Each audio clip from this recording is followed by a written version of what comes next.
শুভ দুপুর। আজ রান্না করতেছি গরম গরম খিচুড়ি। একটু ঝাল ঝাল হবে, আর বৃষ্টির দিনে এরকম খিচুড়ি রান্না করতেছি। আর খিচুড়িতে সবাই মোটামুটি রান্না করতে পারে, তাই ভিডিওটা ফুল ভিডিও দেখালাম না, কী কী উপকরণ দিছি।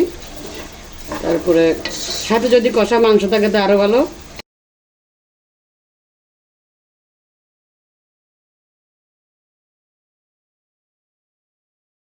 এই তো তৈরি হয়ে গেল আমার গরম গরম খিচুড়ি।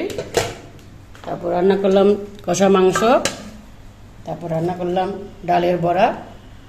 তো বৃষ্টির দিনে আর এরকম খিচুড়ি রান্না করতে আমার অনেক ভালো লাগে। তারপর সাথে রাখলাম সালাদ। এখন আমি একটু রেস্টুরেন্ট স্টাইলে পরিবেশন করতেছি, মানে জাস্ট একটু মন ভালো লাগার জন্য। এমনিতে সবাই যার মতো করে সবাই খায়, তো এইভাবে একটু পরিবেশন করতেছি।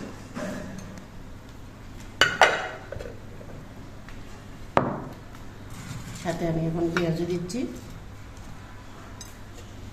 তারপর এখন কষা মাংস নিচ্ছি।